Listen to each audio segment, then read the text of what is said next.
Agak geser dulu. Anies majuan Pak.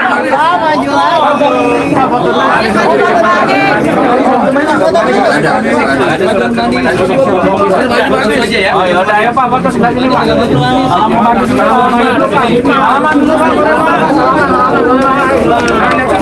Handphone Bang. Tangan handphone depan.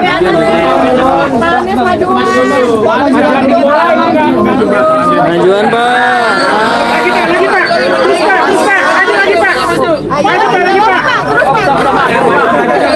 Dan mundur geser bisa Bang, dia malah maju.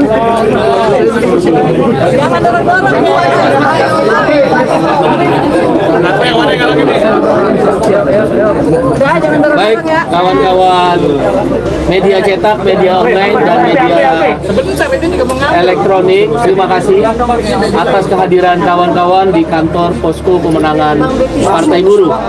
Pada hari ini Partai Buruh yang mengundang Pak Anies untuk bersilaturahmi, bertukar pikiran, bertukar gagasan, dan saling berdiskusi lah sebagai sahabat lama. Kami sudah berkawan lama dengan Pak Anies Rashid Baswedan selama beliau menjabat gubernur, yang keberpihakannya kepada orang-orang kecil, buruh, petani, nelayan, dan kaum pebisnis, semua lapisan masyarakat kami mengenal. Oleh karena itu kami mengundang beliau ke kantor Posko Pemenangan untuk bersilaturahmi, dan beliau bersedia hadir pada hari ini. Pada intinya Partai Buruh mengharapkan Pak Anies bisa menjadi calon gubernur DKI Jakarta sesuai mekanisme keputusan Mahkamah Konstitusi nomor 60 dan nomor 70 tahun 2024. Tentu kami menunggu partai yang lain, khususnya partai yang besar, karena kami tidak cukup suara untuk mendukung secara langsung. Partai yang besar tentu kami tunggu, dan insya Allah nanti Pak Anies akan menjelaskan bagaimana proses politiknya. Intinya kami menunggu, ya, belum bisa memberikan secara langsung ya apa persyaratan-persyaratan yang dimintakan oleh KPU. Dan dalam waktu dekat saya yakin Pak Anies dan timnya bisa meyakinkan partai-partai lain, khususnya partai yang besar, yang bisa memenuhi syarat ambang batas.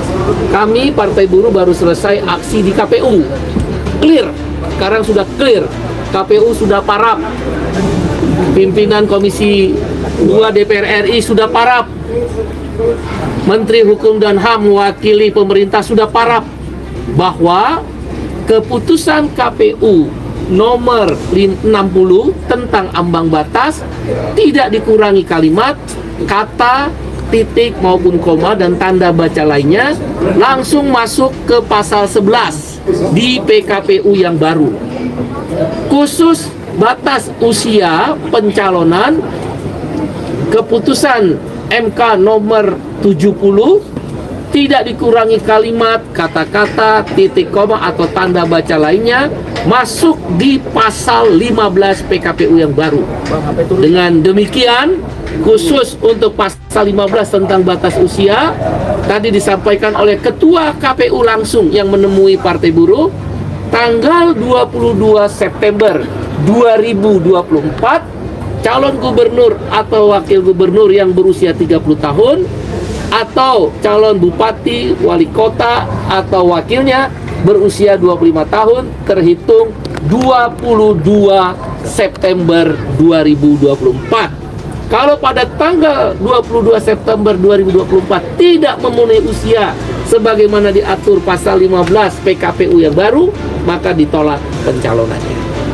Dengan demikian, mudah-mudahan kami berharap partai lainnya, khususnya partai yang suaranya lebih besar, kami berharap sekali lagi ya, bukan keputusan, bisa mengusung Pak Anies. Demikian, terima kasih. Saya serahkan pada Pak Anies. Pak Anies gimana Pak responnya? Akhirnya kan Partai Buruh membuka konstelasi. Pertama, saya ingin sampaikan terima kasih kepada Presiden Partai Buruh, Bung Said Iqbal, dan seluruh keluarga besar yang kemarin memberikan undangan untuk bersilaturahmi pada hari ini.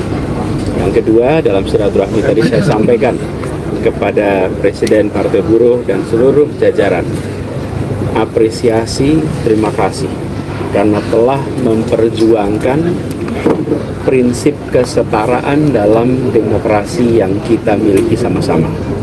Kita mengetahui bahwa demokrasi ini adalah salah satu cara utama untuk memastikan aspirasi rakyat tercermin dalam proses dan tercermin dalam hasil. Karena itu, perjuangan Partai Buruh melakukan gugatan ke MK adalah perjuangan yang harus diapresiasi. Saya pribadi mengapresiasi dan saya rasa semua rakyat Indonesia memberikan apresiasi.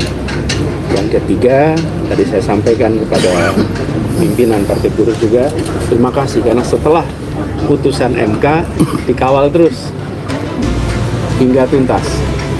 Dalam hal ini juga kepada seluruh masyarakat sipil, seluruh gerakan mahasiswa yang memilih untuk turun langsung menyuarakan pandangan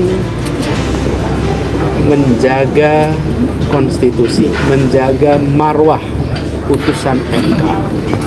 Itu bergerak secara organik di berbagai wilayah di seluruh Indonesia. Dan itu gambaran bahwa di Indonesia hari ini mereka-mereka yang menginginkan demokrasi ini tegak dengan benar jumlahnya masih jauh lebih banyak daripada yang membiarkan terjadinya pembelokan atas demokrasi. Ini adalah pesan yang sangat positif untuk kita semua. Dan di situ juga saya sampaikan apresiasi kepada pimpinan DPR yang kemudian langsung merespon. Wakil Ketua DPR yang pada waktu itu langsung merespon membatalkan sidang paripurna, lalu DPR juga memproses dan ada panja ya, panja khusus yang bekerja non-stop sampai hari ini semua proses revisi itu berjalan tuntas seperti disampaikan oleh Bang Said Iqbal tadi. Jadi itu semua adalah sebuah usaha menjaga agar proses bernegara kita tetap berjalan di realnya yang benar. Dan kita harus berterima kasih pada semua yang bekerja merawat ini, menjaga ini. Insya Allah ke depan ini terus bisa kita jaga sama-sama. Amin. Yang terakhir kami sampaikan terima kasih bahwa Partai Buruh telah memberikan kepercayaan untuk kami meneruskan tugas di Jakarta. Walaupun seperti disampaikan tadi, semuanya masih dalam proses. Belum pada keputusan final karena menunggu nanti keputusan dari partai yang besar yang secara jumlah membuat pemenuhan persyaratan 7,5% itu bisa dipenuhi. Saya sampaikan apresiasi bahwa kepercayaan ini kepercayaan yang sangat mulia. Kami akan insya Allah jaga dengan sebaik-baiknya. Dan seperti kita perjuangkan bersama-sama di Jakarta kemarin, sama kesetaraan, keadilan di dalam berbagai kebijakan di Jakarta. Jadi suasana hari ini suasana yang guyup, semi reunian. Biasanya kita juga ngobrol-ngobrol diskusi di Jakarta dan kali ini ngobrol di posko Partai Buruh. Terima kasih sekali lagi buat teman-teman di Partai Buruh dan juga terima kasih buat teman-teman media. Pasca pertemuan PDIP kemarin gimana Pak? Pak kemarin kan ketemu PDIP ini terus teman dapat oleh buku ya Pak yang diposting ke Instagram. Nah, Bapak juga bilang udah belajar soal ideologi. Nah, ini ideologinya apa nih Pak yang udah Bapak pelajari setengahnya sehari terakhir? Sebetulnya kalau gini, pertama saya terima kasih, apresiasi karena pertemuannya adalah pertemuan masyarakat tentang Indonesia masa depan, masa kini dan masa depan, tentang dunia, tentang gagasan, tentang kebangsaan, tentang jembatan antar berbagai macam kelompok-kelompok yang ada di Indonesia. Jadi pesan utama tentang persatuan itu yang menjadi fokus dari pembicaraan kita. Itu yang saya betul-betul apresiasi. Karena diskusi dengan teman-teman di PDI Perjuangan itu bukan diskusi tentang angka-angka elektoral, bukan diskusi tentang survei-survei, bukan diskusi apalagi tentang hal-hal mikro lainnya, tapi justru tentang gagasan, tentang ideologi, tentang pemikiran Bung Karno, tentang pemikiran pendiri bangsa, tentang pemikiran-pemikiran dasar mengapa Republik ini didirikan dan mengapa Jakarta harus menjadi cermin terwujudnya janji kemerdekaan kita. Apalagi ini di bulan kemerdekaan. Itu yang membuat saya merasa sangat hormat atas pertemuan kemarin. Bukan pertemuan yang sekedar membicarakan yang kecil-kecil. Dan menurut mereka itu adalah pesan dari Ibu Megawati. Ibu Megawati menyampaikan pesan bahwa bicarakan hal-hal yang mendasar ini, bicarakan hal-hal yang menyangkut ideologi ini. Dan itu yang kemudian disampaikan kepada saya, dan di akhir saya diberi buku. Nah, bukunya saya tunjukkan buat teman-teman. Walaupun saya sendiri kalau bicara buku ya alhamdulillah, buku-buku seperti Di Bawah Bendera Revolusi udah dibaca dari zaman kuliah.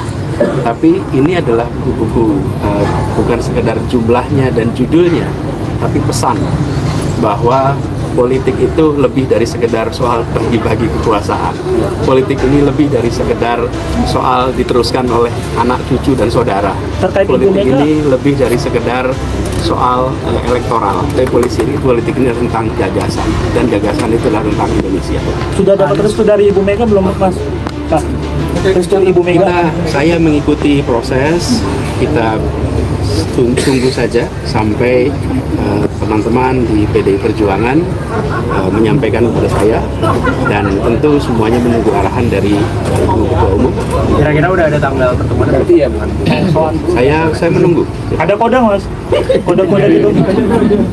Belum. Sekarang saya belajar dulu dah, baca dulu, pelajari dulu, dan memastikan bahwa titipan pesan-pesan tadi itu saya bisa pahami dengan baik dan bisa diskusikan dengan baik nanti. Pak Anies siap jadi kader PDIP dong, Pak? Pokoknya kita lihat berjalan nanti, ya. Pak Anies, komunikasi dengan Partai Perubahan sebelumnya, Pak, kan Gerindra membuka peluang partai-partai Kim boleh mengusung cagupnya sendiri. Pak Anies komunikasi dengan PKS, Nasdem, PKB lagi atau seperti apa? Kita tunggu. Mudah-mudahan kita lihat aja nanti. Pak Anies seberapa pede Pak diusung sama PDIP?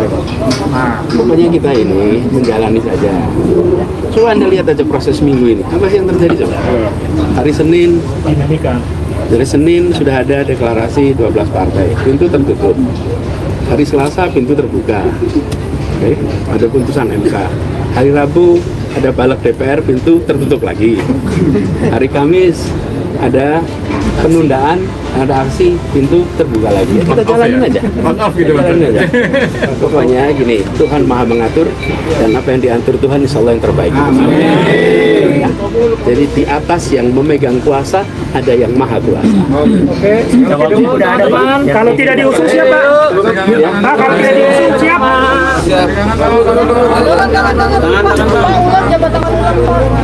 Jabat lagi.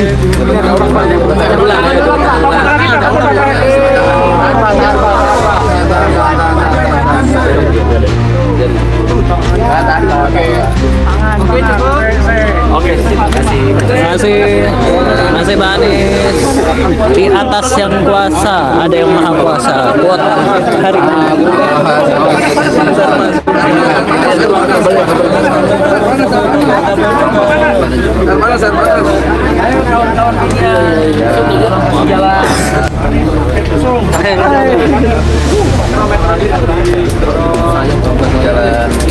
Jalan apa mau lewat?